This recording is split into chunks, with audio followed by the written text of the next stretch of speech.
নমস্কার, আপনি দেখছেন এবিপি আনন্দ আর আপনার সঙ্গে আমি সুমন। আমার সঙ্গে ঘণ্টাখানেকের এই সফরে স্বাগত। পেশায় চিকিৎসক ছিলেন, কিন্তু রোগীটিও যে সংকটাপন্ন সিপিএম দল। কোনো সন্দেহ নেই যে অত্যন্ত কঠিন সময় দলের নতুন রাজ্য সম্পাদক হলেন সূর্যকান্ত মিশ্র। চিকিৎসক সূর্যবাবুর দাওয়ায় সিপিএম কি ঘুরে দাঁড়াতে পারবে, নাকি আদতে খোল নলচে পাল্টানোর সেই সাহসটা দেখা গেল না, যেটা দেখা গেল যাকে আমরা বলি কসমেটিক চেঞ্জেস। তাই নিয়েই আমাদের আজকের এই বিতর্ক, আমাদের আজকের বিষয়। নতুন মুখ এনে সূর্যোদয়ের আশায় সিপিএম, প্রসাধনী পরিবর্তন নাকি এবার বন্ধ হবে রক্তক্ষরণ? আমার সঙ্গে আলোচনার জন্য আছেন, আমার একদিকে আছেন জাদ অধ্যাপক, আছেন অশোক ঘোষ বামফ্রন্ট নেতা, আমার অন্যদিকে আছেন জয়প্রকাশ মজুমদার বিজেপি নেতা এবং দেবনারায়ণ সরকার অধ্যাপক। ওদের কাছে যাব, কিন্তু যে প্রশ্নটা দিয়ে এই অনুষ্ঠান শুরু করেছিলাম, প্রসাধনী পরিবর্তন নাকি একেবারে খোল নলচে বদলানোর সাহস? রাজ্য কমিটি যে নতুন তৈরি হলো সেটা নিয়ে কিন্তু আরেকবার এই প্রশ্নচিহ্নই বড় হয়ে দেখা দিল। দেখুন, চিকিৎসক রাজ্য সম্পাদক পেলেও মুমূর্ষু রোগীকে মৃত্যুশয্যা থেকে টেনে তুলতে যে সাহসী সার্জনের প্রয়োজন ছিল, সিপিএম তাঁর খোঁজ পেল না। দীর্ঘ তর্জন গর্জনের পরও ঝুঁকি নিতে পারল না আলিমুদ্দিন। শুক্রবার রাজ্য সম্মেলনের শেষে সিপিএমের পুরনো রাজ্য কমিটি থেকে বাদ পড়লেন মাত্র 7 জন। কিন্তু তাঁদের মধ্যে কেউ দীর্ঘদিন ধরে বৈঠকেই আসতেন না, কারোর বিরুদ্ধে আবার দলবিরোধী কাজ কিংবা দুর্নীতিতে যুক্ত থাকার অভিযোগ। সাঙ্গপাল লেপচা দীর্ঘদিন ধরে বৈঠকে আসতে পারতেন না। পার্থ দে বহু আগেই অব্যাহতি চেয়েছিলেন। লক্ষণ শেঠের ঘনিষ্ঠ বলে পরিচিত কানু সাহুর দলে সক্রিয়তা নিয়েই প্রশ্ন রয়েছে। দিলীপ গঙ্গোপাধ্যায়ের বিরুদ্ধে দুর্নীতির অভিযোগ উঠেছে। তাই এদের বাদ দেওয়ার মধ্যে কোনো সাহস কাজ করেছে বলে মনে করছেন না পর্যবেক্ষকদের একাংশ। উল্টে তাঁদের বক্তব্য, নিরুপম সেন, রঘুনাথ কুশারি, নকুল মাহাতো, মোহাম্মদ আমিনের মতো অশক্ত শরীরের নেতা, যাদের দলের দৈনন্দিন কাজকর্মে ভূমিকা নেওয়া অত্যন্ত কঠিন, তাদের আমন্ত্রিত সদস্য হিসেবে রাজ্য কমিটির রেখে দেওয়ার মধ্যেই প্রমাণিত হলো সিপিএম এখনো বদলাতে পারেনি। একইভাবে হাসিম আব্দুল হালিম কিংবা ব্যারাকপুরের প্রাক্তন সাংসদ তরিপ তোপদারকেও আমন্ত্রিত সদস্য হিসেবে রাজ্য কমিটিতে রেখে দিল দল।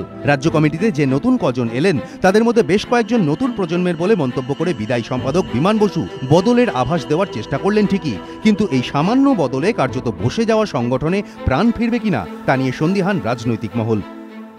There are some comrades who are elected in the state committee who just have jumped over the age of 30.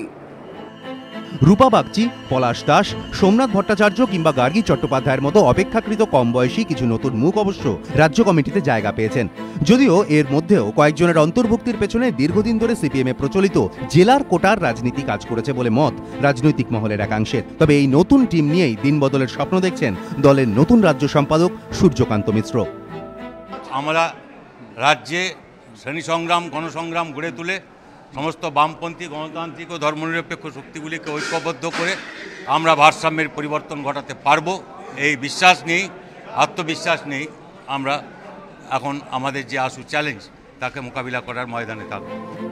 সূর্যকান্তর আশা বাস্তবায়িত হয় কিনা তা সময়ই বলবে, কিন্তু একের পর এক ভোটে বিপর্যয়ের পর উল্টে পাল্টে দেওয়ার সুযোগ হাতছাড়া করে সিপিএম আরও একবার ট্রেন মিস করল বলেই মত রাজনৈতিক পর্যবেক্ষকদের একাংশের। বিতনু চট্টোপাধ্যায়, এবিপি আনন্দ, কলকাতা। জাদ, এই সম্মেলনেই যে সাংগঠনিক রিপোর্ট বেরিয়েছে তারই আমি 29 নম্বর পাতায় দেখছিলাম, রাজ্য কমিটি ও সম্পাদক মণ্ডলী শীর্ষক প্যারায় রয়েছে যে কয়েকজন, আমি কোট আনকোট বলছি, কয়েকজন প্রায়শই দুবেলা সভার দ্বিতীয় ভাগেই উপস্থিত থাকেন না। আমার বক্তব্য যে 7 জন বাদ গেলেন, 11 জনকে বাদ দেওয়া হলো, কিন্তু একেবারে বাদ দেওয়া গেল না, স্পেশাল ইনভাইটি হিসেবে রেখে দেওয়া গেল। মানে আমি বলছি, এই দ্বিধাটা কেন? মানে এটা তো কোথাও একটা কোটা মেলানো, যেখানে গোটা জামাটা বদল করা দরকার, সেখানে একটা ফুটো খুঁজে আমি রিপুর চেষ্টা করলাম, কাজ হবে? একটা বিষয় যেটা হচ্ছে যে দেখুন, রাজনৈতিকভাবে সিপিআইএম এখন অনেকটাই কোণঠাসা, নির্বাচনে পরপর ভরাডুবি হয়েছে। এখন এখানে দাঁড়িয়ে আমূল পরিবর্তন করলে সেটা কি দাঁড়াবে? এখন আমার যেটা মনে হয়, সিপিআইএম পার্টি মনে করছে যে এই ফিরে প্রত্যাবর্তনের লড়াইটা একটা দীর্ঘমেয়াদী লড়াই, এবং সেখানে খুব একটা আমূল পরিবর্তন হঠাৎ করে যদি করে দেওয়া হয়, সেই লড়াইয়ে বোধ হয়। কিন্তু এটুকুতে আপনি এরপর নতুন রক্ত বা মেদ ঝরানো এগুলো বলা যাবে না, কিন্তু মানে আমি গোটাটা জানি না, তবে যেটুকু দেখলাম যে বেশ কয়েকজন, এমনকি কয়েকজনকে আমি চিনি, তার কারণ আমি যখন কলকাতা বিশ্ববিদ্যালয়ে পড়ি, তারা আমার সমসাময়িক, তারা জায়গা পেয়েছে। তার ফলে আমার মনে হয় যে একটা ব্যালেন্স করার চেষ্টা হচ্ছে, কিন্তু এখনো খুব সাহসিকতার সঙ্গে সেই ব্যালেন্স। আমি সেটাই বলছি যে 2009 প্রথম ধাক্কা যদি ধরি, পঞ্চায়েত আমি বাদই দিলাম 8-এর, এটা 2015, মানে আমি বলছি এখনো ব্যালেন্স, মানে আমি বলছি এবার একটা এবং পার্টি তো এগোচ্ছে না খুব পরিষ্কার, অন্তত মানে আমি বলছি পাটিগণিতের নির্বাচনের হিসেবে পিছোচ্ছে, সেখানে একটা সাহস দেখানো যেতে না। মানে কিন্তু এখানে একটা জিনিস আমি বলবো যে দেখুন, এটা তো বিজ্ঞাপন নয় যে চেহারা বদল করলেই পার্টির রাতারাতি ফল বদল হবে। মানে সূর্যকান্ত মিশ্র একটা ঠিক কথা বললেন, উনি বললেন যে আমরা আন্দোলন করব। আসলে পার্টির এই সিপিএম পার্টির যে পিছিয়ে যাচ্ছে তার একটা মেন কারণ হচ্ছে তৃণমূলের মূল বিরোধী শক্তির জায়গাটা বিজেপি কিছুটা নিয়ে নিয়েছে। দ্বিতীয় কথা হচ্ছে যে পার্টির অভ্যন্তরে যেভাবে পার্টিকে রিঅর্গানাইজ করার দরকার ছিল সেই প্রসেসটা দীর্ঘমেয়াদী, সময় লাগছে। এই জায়গায় দাঁড়িয়ে আমার মনে হয় এর থেকে সেফ স্টেডি সলিউশন বোধহয় ছিল না। তার কারণ কিন্তু সেফ সলিউশন সবসময় তো বেস্ট সলিউশন নয়, স্টেডি সলিউশন নয়। হ্যাঁ, মানে এটা আপনি বলতেই পারেন। আবার ওনারা হয়তো ভাবছেন যে হঠাৎ করে খুব আনসেফ খেলে ময়দানটা বিজেপির জন্য ফাঁকা করে দেওয়ার কোনো মানে হয় না, হয়তো এটাও হতে পারে। আমি বলছি 9 থেকে 15 এসে আরেকটু ঝুঁকি নেওয়া যেত কিনা সেটা নিয়ে নিঃসন্দেহে প্রশ্ন আছে। বিমান বসুকে আমরা প্রশ্ন করেছিলাম তার তিনি রাজ্য সম্পাদক পদ থেকে সরে যাওয়ার সিদ্ধান্ত ঘোষণা করার পর এবং পার্টি সেই সিদ্ধান্তে একেবারে আনুষ্ঠানিক শিলমোহর লাগানোর পর কি বললেন তিনি, দেখাবো। আমরা যা কাজ করি, আমি নিজেও যা করেছি, সব কালেকটিভ সিদ্ধান্তের ভিত্তিতে করেছি। বুদ্ধ পারলেও বিমান পারলেন না। সিঙ্গুর থেকে নন্দীগ্রাম তাঁর আমলে হওয়া এই দুই বড় ইস্যুর দায় রাজ্য সম্মেলনে মাথা পেতে নিয়েছেন প্রাক্তন মুখ্যমন্ত্রী। কিন্তু উল্টো পথে হাঁটলেন সদ্য প্রাক্তন রাজ্য সম্পাদক। অনিল বিশ্বাসের মৃত্যুর পর সিপিএম এর রাজ্য সম্পাদক হন বিমান বসু।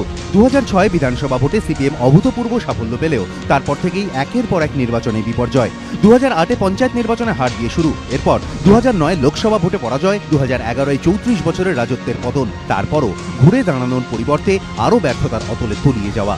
সিপিএম এর গঠনতন্ত্র অনুযায়ী রাজ্যে দলের সর্বোচ্চ পদে আসীন থাকায় বিমান বসু এই ব্যর্থতার দায় এড়ান কি করে তা নিয়ে দীর্ঘদিন ধরেই দলের অন্দরে প্রশ্ন। একাধিকবার তাঁর নেতৃত্ব সমালোচনার মুখে পড়েছে। সিপিএম এর অন্দরে অনেকে এমন কথাও বলে থাকেন যে সিঙ্গুর কিংবা নন্দীগ্রামের সময় যদি অনিল বিশ্বাস রাজ্য সম্পাদক থাকতেন তাহলে হয়তো বিষয়টা এত দূর করাতো না। এই অবস্থায় রাজ্য সম্পাদকের পদ ছাড়ার সময় বিমানের গলায় অপ্রিয় স্বীকারোক্তি উঠে আসবে বলে আশা করেছিলেন অনেকেই, কিন্তু তা হলো না। কোনো স্ক্যানার দিয়ে স্ক্যান করার মতো কাজ তো করা হয়নি। মানে যে কোনো মানুষ কাজ যখন করে, কাজ করতে সবটাই সফল হয় তা তো না।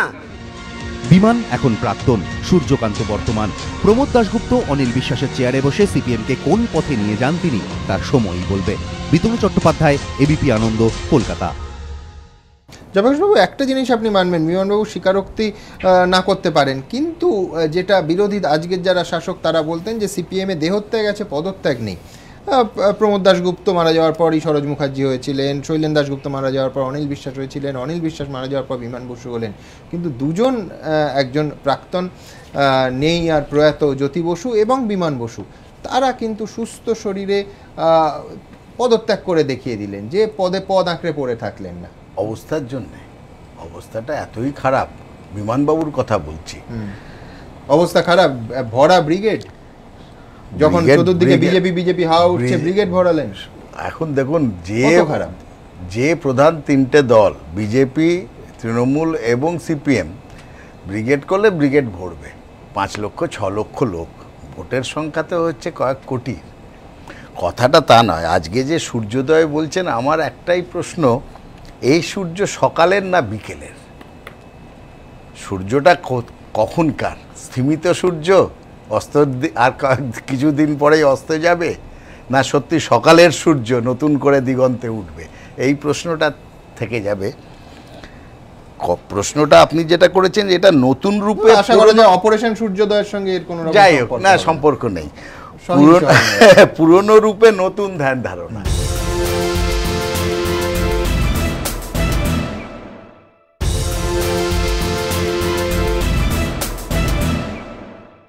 সূর্যবাবুর একটা কথা শুনে আমার অদ্ভুত লাগলো।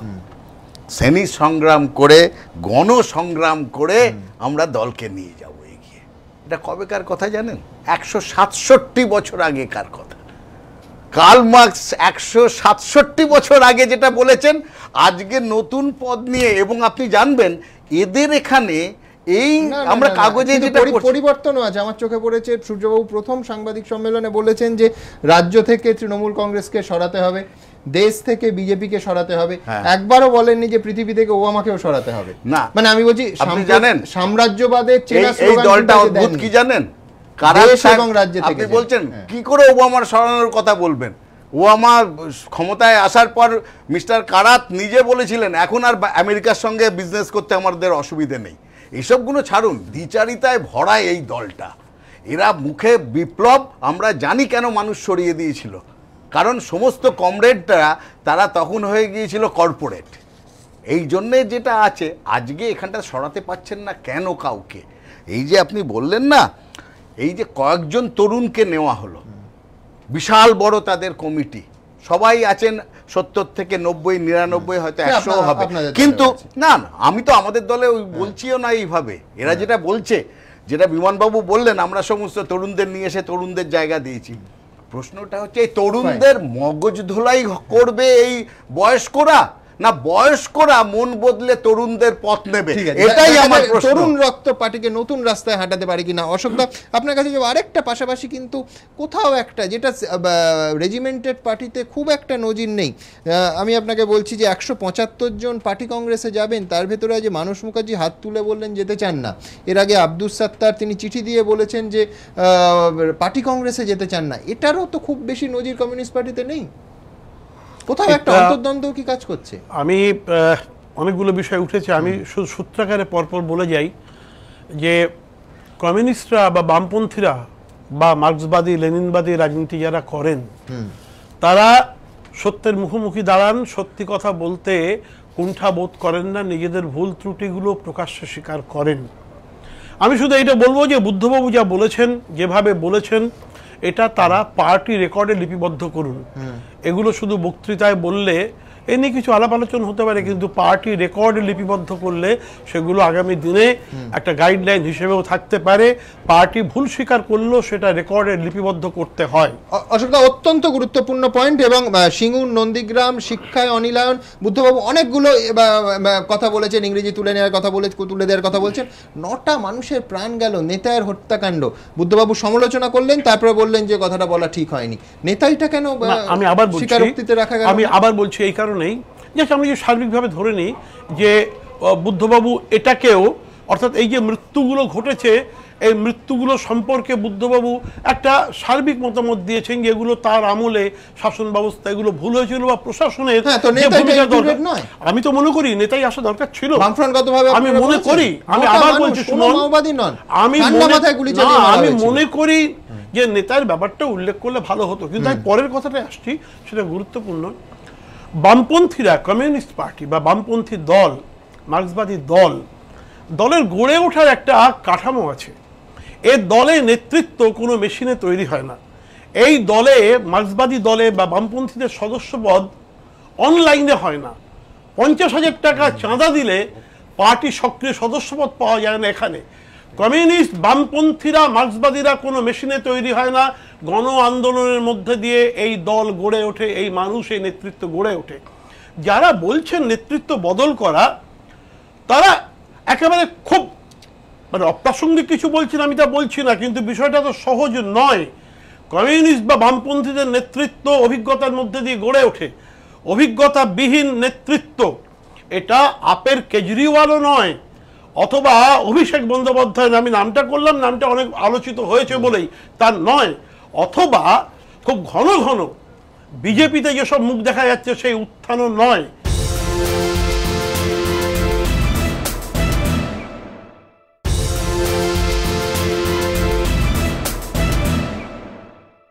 আমরা আলোচনা করি গণ আন্দোলন নিয়ে। আমার শুধু একটাই কথা, অরবিন্দ কেজরিওয়ালের কোনো প্রতিনিধি নেই। আমি কেজরিওয়াল কিন্তু মানুষের দরজায় দরজায় গিয়ে ভুল স্বীকার করেছিলেন। ওইটা আমি বলিনি, আমি বলছি যে 49 দিনের সরকার ছুঁড়ে দিয়ে চলে গেলাম, দরজায় দরজায় গিয়ে ভুল স্বীকার করেছিলেন। আমি বলছি গড়ে ওঠা, প্লিজ আমি বলিনি একটা কথা, গড়ে ওঠা একটা নেতৃত্ব দেওয়ার মতো কমিউনিস্ট পার্টি বা মার্ক্সবাদী দলে নেতৃত্ব দেওয়ার মতো করে গড়ে তোলা, এটা আচমকা হয় না, এটা চাইলেই হয় না। এবং আমি একটা শুধু দেবনারায়ণ বাবু বলবেন, ভবিষ্যৎটা কিন্তু দেবনারায়ণ বাবু বলবেন, নিশ্চয়ই আমি একটা প্রশ্ন করতে চাই, ভবিষ্যৎটা কিন্তু গোটা পৃথিবী জুড়েই একটা দর্শন ভবিষ্যৎ থেকে আবার আমরা বর্তমানে এলাম। দ্রুত একবার দেখব যে পার্টি কংগ্রেসে যাওয়া নিয়ে অন্তর্দান। রাজ্য সম্মেলনেও এড়ানো গেল না গোষ্ঠী কোন্দলের কাঁটা। উত্তর 24 পরগনায় সিপিএম এর অভ্যন্তরীণ বিবাদ ঘরের গণ্ডি ছাড়িয়ে এবার আছড়ে পড়ল প্রমোদ দাশগুপ্ত ভবনের চৌকাঠে। প্রতিবারই পার্টি কংগ্রেসে যাদের পাঠানো হবে রাজ্য সম্মেলনের শেষে তাদের নামের তালিকা প্রকাশ করা হয়। এবারও সেই রীতি মেনেই শুক্রবার 275 জনের নামের তালিকা প্রকাশ করা হচ্ছিল প্রমোদ দাশগুপ্ত ভবনে, কিন্তু আচমকাই ছন্দপতন। পার্টি কংগ্রেস থেকে নাম প্রত্যাহার করে নেন উত্তর 24 পরগনা জেলার 2 বর্ষিয়ান নেতা। তালিকা ঘোষণার সময় মানস মুখোপাধ্যায় হাত তুলে বলেন তিনি পার্টি কংগ্রেসে যেতে চান না, তাই নাম প্রত্যাহার করে নিচ্ছেন। পাশাপাশি এই জেলারই আরেক নেতা তথা রাজ্যের প্রাক্তন সংখ্যালঘু উন্নয়ন মন্ত্রী আব্দুস সাত্তার লিখিতভাবে জানিয়ে দেন তিনিও পার্টি কংগ্রেসে যেতে চান না। সিপিএম এর একাংশের মতে দলের অন্দরে কোটার দাপটকে অক্ষুণ্ণ রেখে যেভাবে রাজ্য কমিটিতে জায়গা দেওয়া হয়েছে গৌতম দেব শিবিরের পলাশ দাস, গৌতম ভট্টাচার্য, গার্গী চট্টোপাধ্যায় এবং মৃণাল চক্রবর্তীদের, তারই প্রতিক্রিয়া এই ঘটনা। দীর্ঘদিনের সংগঠক মানস মুখোপাধ্যায় রাজ্য কমিটিতে জায়গা না পাওয়ায় ক্ষুব্ধ বলেই সিপিএম সূত্রে খবর। তবে দলীয় সূত্রে দাবি আব্দুস সাত্তার যেহেতু হোল টাইমার নন, তাই তাকে রাজ্য কমিটিতে নেওয়া কঠিন। প্রেক্ষাপট যাই হোক না কেন, উত্তর 24 পরগনার এই 2 নেতার প্রকাশ্যে পার্টি কংগ্রেস থেকে নিজেদের সরিয়ে নেওয়ায় যথেষ্ট অস্বস্তিতে আলিমুদ্দিন। এখানেই শেষ নয়, এদিন নবগঠিত রাজ্য কমিটির বিরোধিতাও করেন উত্তর 24 পরগনারই আরেক নেতা তথা প্রাক্তন মন্ত্রী রঞ্জিত কুণ্ডু। বিতর্কের শেষ এখানেই নয়। সূত্রের খবর, রাজ্য কমিটিতে শুধু উত্তর 24 পরগনা থেকেই এখন 10 জন সদস্য হয়ে যাওয়ায় অনেকেই ক্ষুব্ধ। আমন্ত্রিত সদস্য হিসেবে তড়িৎ তোপদারকে ধরলে সংখ্যা বেড়ে হবে 11। এই পরিস্থিতিতে দলেরই একাংশের প্রশ্ন, এককালে তৃণমূল যেমন দক্ষিণ কলকাতার দল হিসেবে কিংবা কংগ্রেস এখন যেমন মুর্শিদাবাদের দল হিসেবে পরিচিত, তেমনি সিপিএমও কি এবার উত্তর 24 পরগনার দলে পরিণত হচ্ছে?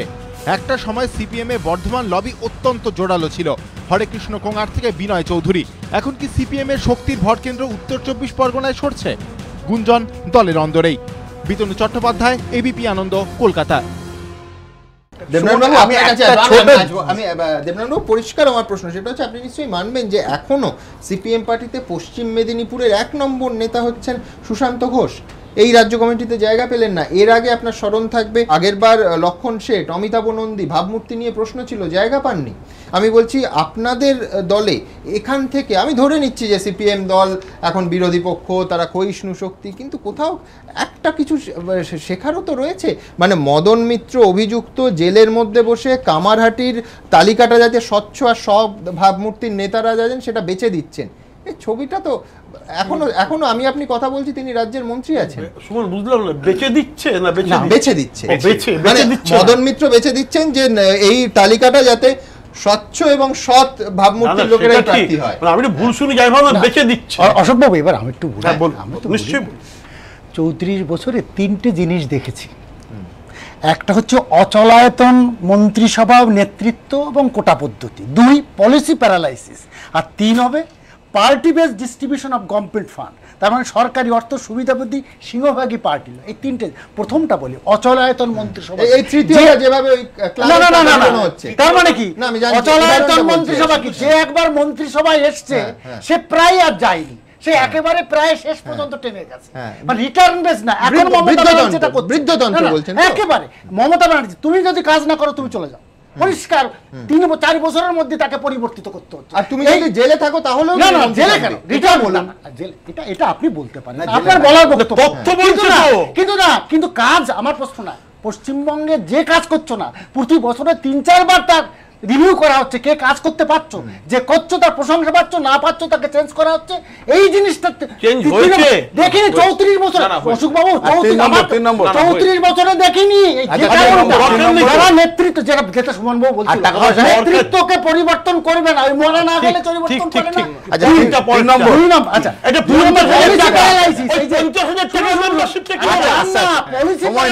কম্পিউটার বলেন, ইংরাজি বলেন, শিল্প বলেন, ভূমি সংস্কারের বলেন, বর্গার পাট্টা যা দিয়েছিল শেষ পর্যন্ত নেই, সব বিক্রি করে চলে গেছে। আর 3 নম্বর হচ্ছে সরকারি অর্থ সুবিধাভোগী সিংহভাগী পার্টির লোক, মানে ক্লাব, যেটা না ক্লাব কি? ক্লাবে সব তৃণমূলের লোক নাকি? এই, তৃণমূলে যারা ক্লাব আপনি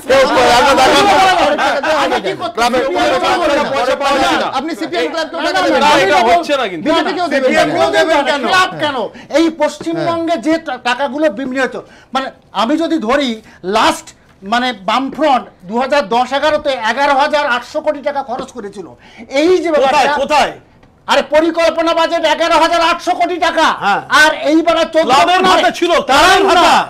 পরিকল্পনা বাজেট 47,000। ক্লাবের ভাতা, সুতরাং চোলাই এই যে বললেন বললেন না, মৃত্যুর 4 গুণের ভাতা। বেশি। আরে ক্লাবের কথা কই, 500 সবকিছু মিলে ক্লাবের ভাতা, চোলাই মধ্যে মৃত্যু কালচারাল ছিল। মিলে 430 কোটি না, টাকা। আমি একটা কথা বলি। 1,30,000 তো- কোটি টাকার মধ্যে 430 কোটি টাকা না, কত? না, না, এই কথা বলবেন না। এটা ঠিক আপনারা আছে। শুধু আচ্ছা, non- এটা তো অন্যদিকে চলে গেলে আরেকদিন আলোচনা হবে। এই কারণে হয়নি যে একবার আসে সে সিপিএম না মরা পর্যন্ত 50,000 টাকা মেম্বারশিপ, এই 50,000 টাকায় দলের মেম্বারশিপ আপনারা পাওয়া মেম্বারটা যাচ্ছে। শুনুন, পয়সাগুলো নিয়ে আজকাল বড় বাড়ি তৈরি করেছেন।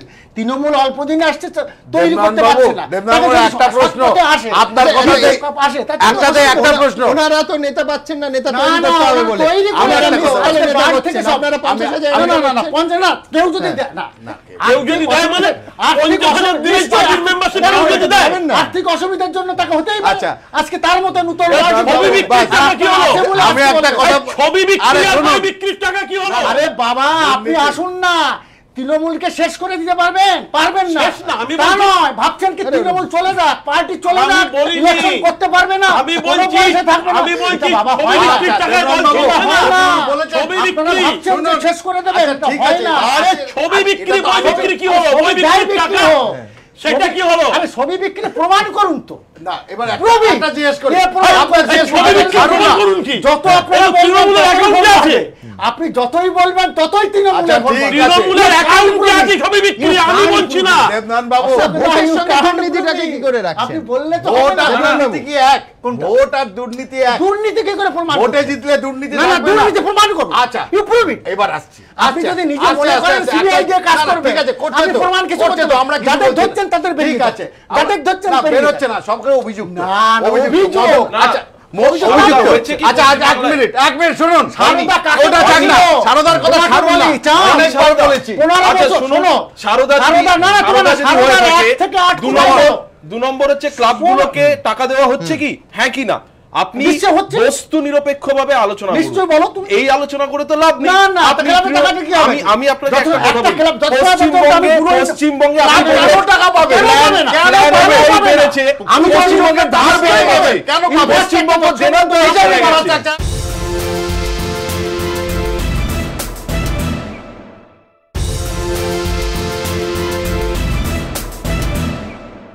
একটা প্লেয়ার তৈরি হচ্ছে আরে বাবা। যারা ক্যারাম খেলে আরে তাদের আপনি জন্য তো 2 লাখ টাকা দেবেন। চালালে তো হবে। কি বলছেন আপনি? সবাই গিয়ে দেখেছি আমরা এখানে। করুন না। খারাপ হয়েছে। করুন খারাপ না। হয়েছে। সমস্ত আজকের সময় পর্যন্ত বিষয়টা তৈরি ক্লাবের না হচ্ছে। আজকে নয়। তত সময় আমি একটা শুনতে কথা হবে। বলি। এক মিনিট, এক আপনি মিনিট, infrastructure দুটো issue, এক মিনিট, এক আমার মিনিট। সময় প্রায় আচ্ছা, শেষ। আমি দুটো কথা বলি। জয়প্রকাশ বাবু, একটা হচ্ছে আপনি একটা infrastructure তৈরি করবেন অশোক না। বাবুকে একটা কথা উনি শুরু করেছেন যে কমিউনিস্টরা সত্যের মুখোমুখি হতে ভয় পায় না। আমি শুধু একটা প্রশ্ন রেখে দেব যে জ্যোতিবাবু উত্তরটা বলেছিলেন, আমি দেব। জ্যোতিবাবু বলেছিলেন ঐতিহাসিক ভুল, কারার সেটা মেলেনি। কার সত্যটা কে বলছে? জ্যোতিবাবু সত্য না, কারার সত্য। এইটা আমি আবার বলছি কমিউনিস্টরা ভুল করে এবং ভুল স্বীকার করে।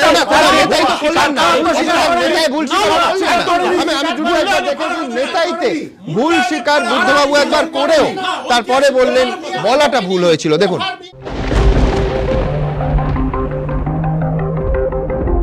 নন্দীগ্রাম কাণ্ড দেশে বামপন্থী আন্দোলনের ভাবমূর্তি ক্ষুণ্ণ করেছে। আমরা যারা সরকার ও দলে ছিলাম তারা সিঙ্গুরে শিল্প না হওয়ার দায় মাথা পেতে নিচ্ছি। নন্দীগ্রাম ও সিঙ্গুর প্রসঙ্গে অকপট স্বীকারোক্তি, কিন্তু তাঁর সরকারের কফিনে শেষ পেরেক খুঁজেছিল যে নেতাই গণহত্যা। সদ্য সমাপ্ত রাজ্য সম্মেলনে সেই প্রসঙ্গে এড়িয়ে গেলেন বুদ্ধদেব ভট্টাচার্য।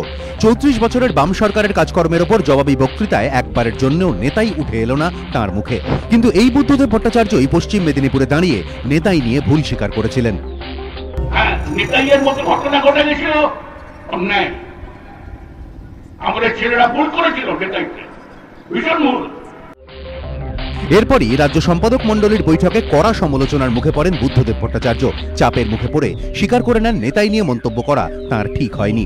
এবার রাজ্য সম্মেলনেও সরকারের কাজকর্ম নিয়ে আলোচনার সময় নেতাই প্রসঙ্গ এড়িয়ে গেলেন বুদ্ধ। কিন্তু কেন? রাজনৈতিক পর্যবেক্ষকদের একাংশের বক্তব্য, সিঙ্গুর নন্দীগ্রামের চেয়েও নেতাই সিপিএম এর কাছে অনেক বড় অস্বস্তি। কারণ নন্দীগ্রামের মতো নেতাইয়ের দায় কোনোভাবেই পুলিশের ঘাড়ে চাপানো সম্ভব নয়। এখানে গুলি চালনার ঘটনায় অভিযুক্ত খোদ সিপিএম আশ্রিত দুষ্কৃতীরাই। তাই নেতাই নিয়ে ভুল স্বীকার করা মানে গণহত্যার দায় কার্যত দলের ঘাড়ে নেওয়া। সেই সঙ্গে বিরোধীদের অভিযোগকে মান্যতা দেওয়া যে জঙ্গলমহলে সিপিএম এর সশস্ত্র শিবির ছিল।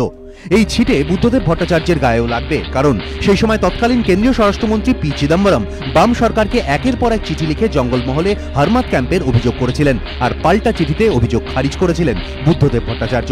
তাই নেতাই স্বীকারোক্তি মানে একই সঙ্গে দল এবং নিজের গায়ে চিরতরে কালি লেগে যাওয়া। সেই কারণেই দলের অস্বস্তি বুঝতে পেরে নেতাই নিয়ে চুপ থেকে গেলেন বুদ্ধদেব ভট্টাচার্য, এমনটাই মত রাজনৈতিক পর্যবেক্ষকদের একাংশের। বিতনু চট্টোপাধ্যায়, এবিপি আনন্দ, কলকাতা। আপনাদের চারজনকে অসংখ্য ধন্যবাদ। আমি দ্রুত একবার দেখব আমার এই পর্যায়ের বক্তারা কে কি বললেন।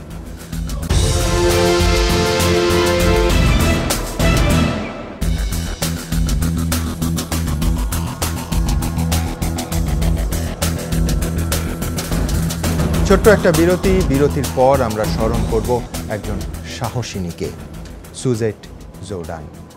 পার্ক স্ট্রিটের সেই নির্যাতিতা যিনি নিজের মতো করে মাথা উঁচু করে বাঁচতে চেয়েছিলেন, অন্ধকারে অস্পষ্ট একটা মুখ হয়ে নয়, আলোর মুখ হয়ে। আজ ভোর রাতে তাকে হারিয়েছি আমরা। বিরতির পর আমরা স্মরণ করব তাকেই।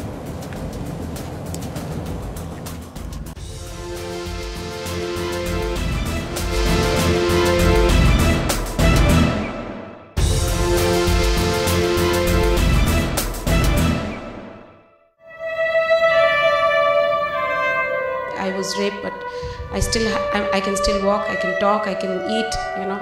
I have my intestines intact, so I guess probably it wasn't that strong, so for them to, you know, to take a stand. But I'm glad, and I'm sure that this kind of incident has awakened most of our cities and states and the mindset of people, and I hope that this mindset to fight back does not change. To fight back does not change. To fight back does not change. To fight back does not change.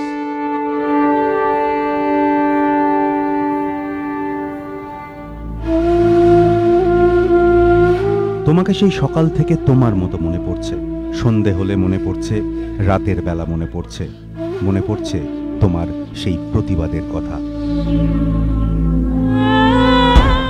শুক্রবার ভোর 4টে school of tropical মেডিসিনে শেষ নিঃশ্বাস ত্যাগ করলে তুমি। মেনিঙ্গো এনসেফ্যালাইটিসে আক্রান্ত হয়ে চলে গেলে। কিন্তু পার্ক স্ট্রিটের মেয়েটা, তুমি রেখে গেলে তোমার প্রতিবাদের কাহিনী। 3 বছর আগের সেই ঘটনা তার জীবনটাকে পাল্টে দিয়েছিল। তারপর থেকে রাতে ঘুম আসতো না, দাঁতের দাঁত চেপে লড়ছিলেন। এক এক সময় মনে হতো আর পারা যাচ্ছে না, আত্মহত্যাই একমাত্র পথ।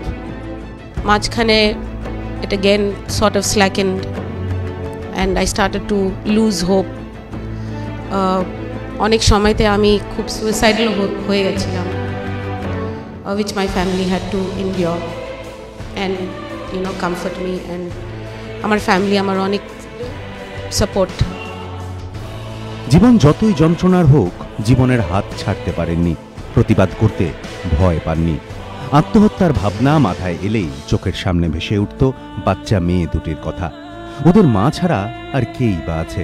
মায়ের সঙ্গেই বন্ধুতা, মায়ের সঙ্গে ফেয়ারি টেলের গল্প শোনা, আদর আবদার, দুষ্টুমি বকুনি, সবেতেই মা। সেদিনের সেই ঘটনার পর থেকে সেই মায়ের সবসময়ের সঙ্গী হয়েছিল আতঙ্ক। দরজায় কলিং বেল বাজলেও চমকে উঠতেন। মেয়েরা স্কুল থেকে ফিরতে একটু দেরি করলেই নানা চিন্তা মাথায় আসতো। বাইরে বেরোলেই মনে হতো কেউ যেন তাকিয়ে রয়েছে। আতঙ্কিত মা, আতঙ্কিত মেয়েরা। রাত্রিরে আমার বড় মেয়ে আমাকে দৌড়ে কেঁদেছে। She cried all night with me. Mama, I'm so sorry. They're very understanding. That's my luck. I told them, আমি ইনফর্ম করেছি কালকে this is going to happen. I need your support. আমার দুটাই মেয়ে আমাকে বলেছে, don't worry mama, were with you right throughout. That is enough for me. কিন্তু কয়েক বছর আগেও জীবনটা ছিল একদম অন্যরকম। মেয়েদের নিয়ে ঘোরাঘুরি, তাদের জন্য কেনাকাটা, দায়িত্ব যেমন পালন করতেন তেমনি জীবনটাকে চুটিয়ে উপভোগও করতেন। বন্ধুদের সঙ্গে আড্ডা, হইচই, নাচ, গান, খাওয়া দাওয়া। কাজ করতেন কল সেন্টারে। এভাবেই চলছিল। হঠাৎই একদিন তাল কাটল। 2012 সালের 5ই ফেব্রুয়ারি। দিনটা ছিল আর 5 দিনের মতোই, কিন্তু রাতটা অন্যান্য রাতের থেকে অন্ধকার। A particular guy, Lavi Gidwani, ওনার গ্রুপের সঙ্গে across the bar on the side দিকে বসেছিল। তো উনি আমাকে দেখে অনেক সময় থেকে ও আমাকে ইশারা করে হ্যালো হাই স্মাইল করছিল। হি কেম, আলাপ হয়েছে, we started talking, casual conversation. কথা বলতে বলতে আমি ঘড়ি দেখে আমার মোবাইল ফোনটা দেখেছি 1:30 এমনি ছিল, 1:28, 1:30। তো আমি ওনাকে বললাম কি see you later, bye bye, এখন আমি যাবো, ইটস প্রিটি লেট, অনেক দেরি হয়ে গেছে। আর আমি বেরোচ্ছিলাম। আর তার মধ্যে উনি আমাকে ওনার ফ্রেন্ডসের আলাপ করেছে, দুটা ফ্রেন্ডস, খাস ফ্রেন্ডস, একটা শরাফত আলী বলতে আর একটা অজর আলী। যখন আমি বেরোচ্ছিলাম তখন উনি আমাকে বললেন ডোন্ট টেক দ্য ট্রাবল, আমি বাড়ি ছেড়ে দেবো। না না থ্যাংক ইউ, ঠিক আছে, if you are feeling nervous যদি ফিল করছেন তাহলে I drop it to the nearest taxi. আমি কোনো রং ইন্টেনশন দেখেনি ওর ভিতরে। তোমরা ওকে ফাইন। আমি শরাফত আলীর বডি ল্যাঙ্গুয়েজ দেখে ওর ভাষাটা, ও যেভাবে কথা করছিল, আনকমফোর্টেবল ফিল করেছি, আনইজি ফিল করেছিলাম। তো আমি লাভিকে বলেছি I will get of here. তখন শরাফত আলী আমার জ্যাকেটটা টেনেছে পিছন থেকে, টেনে আমার মুখে হাত দিয়ে গ্র্যাবড মাই হেয়ার, চুল দিয়ে ধরে আমাকে he throw my head down, নিচে ফেলেছে আমার মাথাটা। আর he gave me one punch in my stomach, পেটে মেরেছে আমাকে। আর the car took off towards the left, towards Saint Xavier side, Saint Xavier করে। After that I don't know where else the car, জানি না কোথায় গাড়ি নিয়েছে, কারণ ও আমাকে এত মারছিল পেটে, মুখে। হি ওয়াজ, আমার চুল টানছিল, হি ওয়াজ, তখন আই ওয়াজ স্ক্রিমিং। আর আমি চেষ্টা করেছি হাতটা মানে একটু ও স্টপ করে আমাকে মার। আমি I was begging him also, আমি ওর পা ধরেছি, please I am sorry, I will never make friends again, I am sorry, anything আমি যদি কিছু করেছি, I am sorry, please don't hit me. আর মারতে মারতে হি টুক আউট আ গান, হি পুট দ্য, বন্দুকটা নিয়ে আমার মুখের ভিতরে ঢুকেছে। ইফ ইউ স্ক্রিম, চিল্লাएगी तो ठोक देंगे। আমি সোজা ভেবেছি कि हम ज़रूर मर जाएंगे आज, क्योंकि उस वक्त वो इतना हमको पीटा, कोई जानवर का साथ ऐसे ना भी करे। চলন্ত গাড়িতে গণধর্ষণের অভিযোগ ওঠে। নির্যাতিতা জানান তাকে ধর্ষণ করার পর গাড়ি থেকে ছুঁড়ে ফেলে দেন দুষ্কৃতীরা। Exide House crossing, coming red road থেকে, coming from red road, Exide House crossing, and ওনার গাড়ি went straight towards HHI hotel, মানে towards that direction. আমাকে রানিং গাড়ি থেকে ফেলেছে, আমি পড়ে, हम बैठे थे वहाँ पे करीबन 5 to 6 minutes। तब एक टैक्सी आया, I stopped the taxi. I didn't know if the taxi would even stop, because looking at my condition, actually people would have got frightened. अनेक बहुत डर जाते हैं हमको वो कंडीशन में देख के, लेकिन it was God's will. Taxi रुके वहाँ पे, हम टैक्सी में बैठे, घर गए। পরের দুদিন চরম মানসিক যন্ত্রণায় কাটান তিনি। নিজেকে সারাক্ষণ ঘরবন্দি করে রাখেন। 9 ফেব্রুয়ারি সকালে এক আত্মীয়কে সঙ্গে নিয়ে নির্যাতিতা যান পার্ক স্ট্রিট থানায় অভিযোগ জানাতে। 5 দিন পরে আবার যান থানায়। আমরা তিনজনে ছিলাম, আমি আর আমার একটা বন্ধু, আমরা কালকে তিনজনে পার্ক স্ট্রিটে, আমরা তখন 7:30 থেকে 8:45 মধ্যে গেলাম। যেই ওকে দেখেছে ঢুকতে, তখনই একটা অফিসার, মানে ওনার নাম মানে যতটুকু সম্ভব নিয়োগী, উনি বলছেন আজকে তো ভ্যালেন্টাইন্স ডে আছে, এর এম সিং, হোয়াটস হিজ নেম, মুকেশ, হোয়াটস হিজ নেম, মনীষ সিং, এর যে আয়ো, ওর আয়োকে বলছে কি আজ, একে দেখেই বলছে কি আজকে তো ভ্যালেন্টাইন্স ডে আছে, চলো না আমরা তান্ত্রাতে গিয়ে ঠান্ডা ঠান্ডা বিয়ার খাবো। কনস্ট্যান্টলি 15 মিনিট এই কথা বলে গেল, and looking at her and smiling হবে, ওকে দেখে হেসে গেল 15 মিনিট কনস্ট্যান্টলি এই কথা রিপিটেড করতে গেল, চল না। তখন ও বলছে না আমি আজকে খাবো না, মিস্টার মুকেশ সিং বলছে, তখন উনি বলছে ওই জন্য তো তোকে তো মনীষ সিং, তখন উনি বলছেন না ওই জন্য তো তোমার কোনো গার্লফ্রেন্ডই নেই, যেহেতু তুমি তান্ত্রাতে যায় না, তান্ত্রায় চল না ঠান্ডা ঠান্ডা বিয়ার খাবো। 15 মিনিট কনস্ট্যান্ট এই কথা বলে গেল। And it was very very shame, like একটা পুলিশ হয়ে আমরা একটা কিছু জানি না, আপনার কাছে হেল্প নিতে গেছি আর আপনি এরকম কি করে কথা করেন। ধর্ষণের অভিযোগের সত্যতা ঘিরেই হাজারো প্রশ্ন উঠতে থাকে। খোদ মুখ্যমন্ত্রী দাবি করেন পুরো ঘটনাটাই সাজানো। তৎকালীন পুলিশ কমিশনারও অভিযোগের সত্যতা নিয়ে প্রশ্ন তুলেছিলেন। এভাবে নির্যাতিতার ওপর দিন দিন চাপ তো বাড়ছিলই, তার ওপর কখনো হুমকির ফোন তো কখনো আবার আপোষের প্রস্তাব।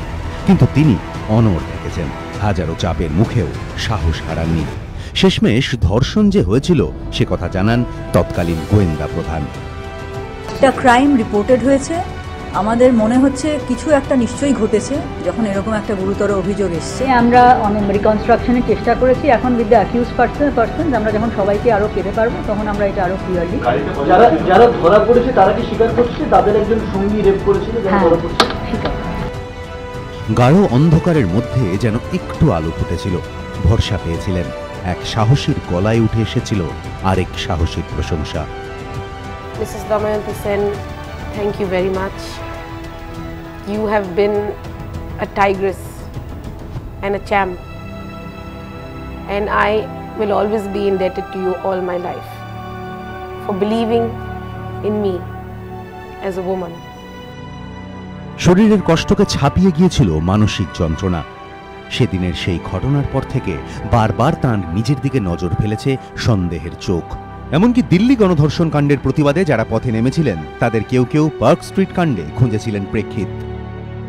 একটা ডিফারেন্স যেটা আমার মনে হয়, যেটা বলা উচিত, যেটা বলা প্রয়োজন, যে সে সময় যে জিনিসটা উঠে এসেছিল, যে মহিলার কথা বলা হয়েছিল তিনি মধ্যরাতে স্বইচ্ছায় একটি গাড়িতে উঠেছিলেন, বা তার সঙ্গে কি ঘটেছিল সেটা তিনি পরের দিন ব্রিফ করেছিলেন, যে তিনি স্বইচ্ছায় উঠেছিলেন তৎসত্ত্বেও ঘটেছিল।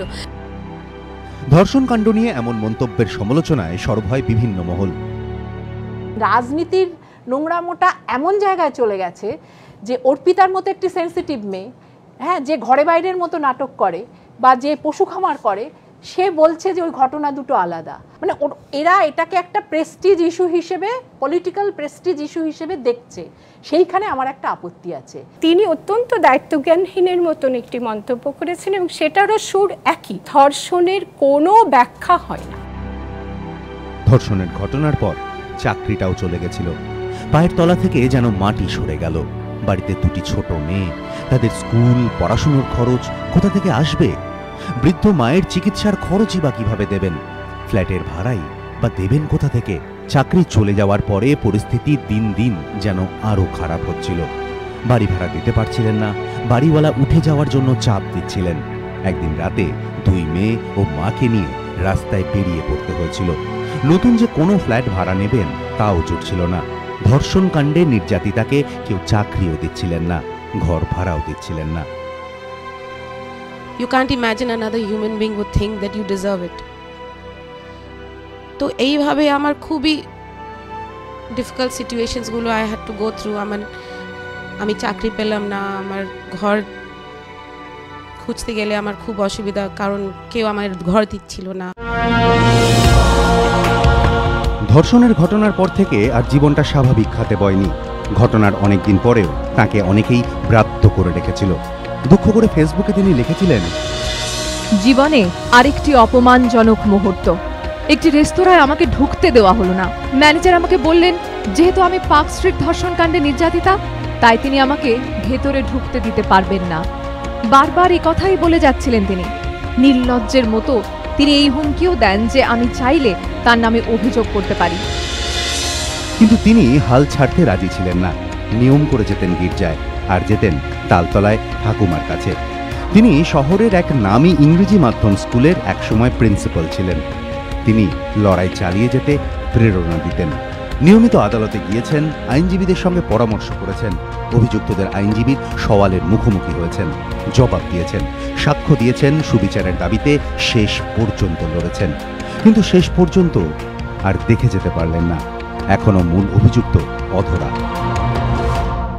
আমাদের দেশে আইন শৃঙ্খলার এই অবস্থা, পশ্চিমবঙ্গে রেপ করে যে মূল অভিযুক্ত সে পালিয়ে গেল, তাকে ধরাই গেল না। কি বলবেন বলুন, এটা খুবই দুর্ভাগ্যের কথা। এবং যেটি মারা গেল, মেয়েটি অনেক গঞ্জনা নিয়ে মারা গেল। ঘটনার পরেই মুখ্যমন্ত্রী বলে দিলেন, ফতোয়া দিলেন যে কিচ্ছু ঘটেনি। তিনি যে কিছু না জেনে বলেছিলেন সেটা পরিষ্কার হয়ে গেছে, কারণ এখন তো ট্রায়াল চলছে, কিছু নিশ্চয়ই ঘটেছিল। তার প্রাক্তন আইনজীবীর অবশ্য মত, যেহেতু সাক্ষ্য গ্রহণ সম্পূর্ণ, তাই মামলা চালাতে সমস্যা হবে না। উনি কমপ্লিটলি চিফ এক্সামিন্ড হয়েছেন, ক্রস এক্সামিন্ড হয়েছেন। ওনার এভিডেন্স পার্ট, অর্থাৎ উনি অ্যাজ আ উইটনেস যখন এখানে এসেছিলেন, ওনার এভিডেন্স পার্টটা কনক্লুডেড হয়েছে। তাই জন্য কেসের অগ্রগতিতে কোনো রকমভাবেই বাধাপ্রাপ্তি হবে না এই মর্মান্তিক ঘটনা। নির্যাতিতা মারা গিয়েছেন, এই জন্য কিন্তু এই মামলার কোনো ক্ষতিবৃদ্ধি হওয়ার সম্ভব নয়। অর্থাৎ এই মামলাটা আমার ধারণা শেষ অবধি এগোবে এবং নির্দিষ্ট লক্ষ্যের মুখ দেখবে।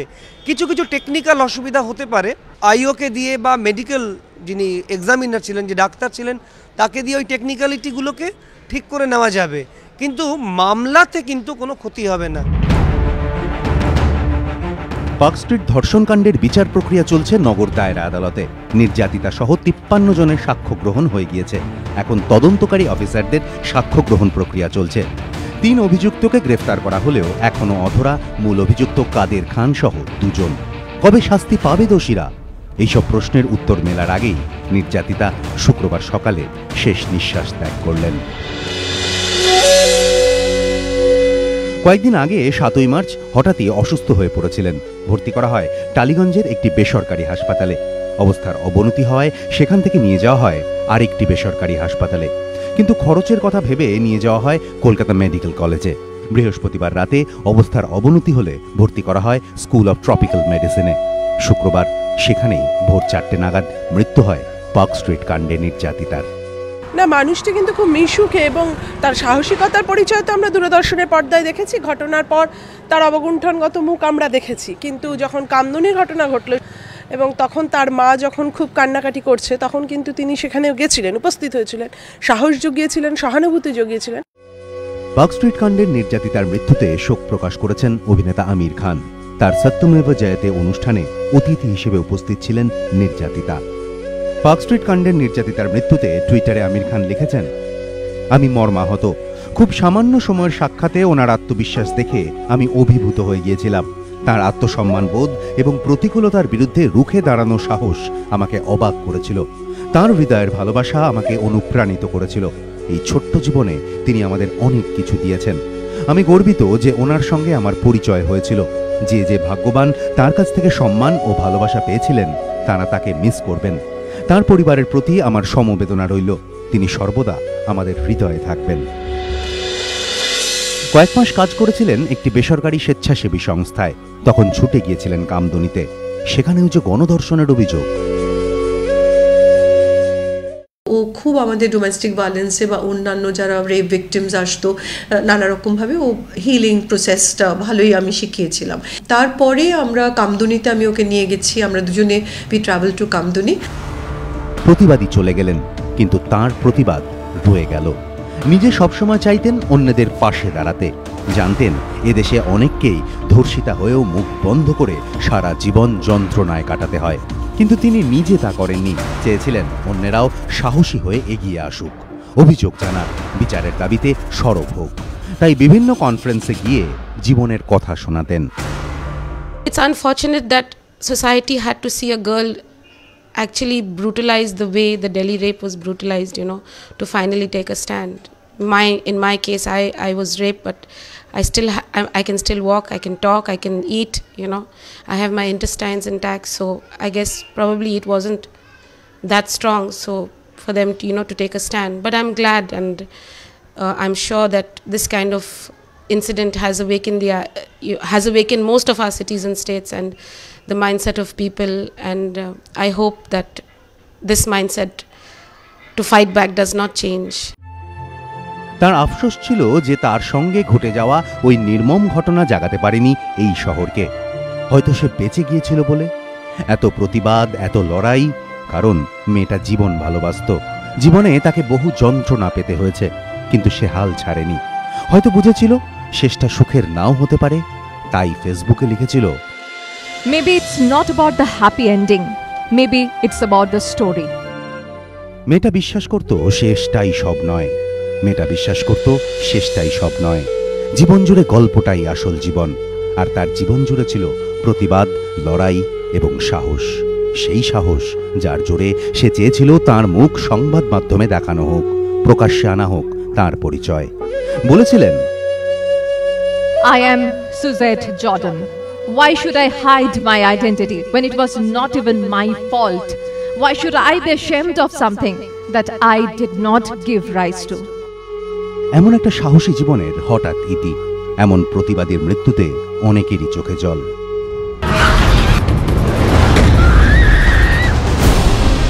সুজেটের লড়াই থামবে না। সুজেট যেই আওয়াজ তুলেছে, আমার মনে হয় এখনো আমি বিশ্বাস করি সারা বিশ্বে এই আওয়াজ ঘুরে বেড়াচ্ছে। যে দৃষ্টান্তটা রেখে গেল সেইটা অনেক মেয়েকেই উদ্বুদ্ধ করবে। মানুষের কাছে, সমাজের কাছে, রাষ্ট্রের কাছে বঞ্চনার শিকার হয়েও সে পরাজয় মানেনি, প্রতিবাদী হয়ে রইল।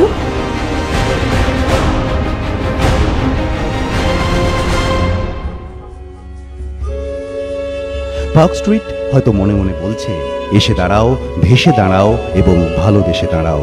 মানুষ বড় কাঁদছে, তুমি মানুষ হয়ে পাশে দাঁড়াও।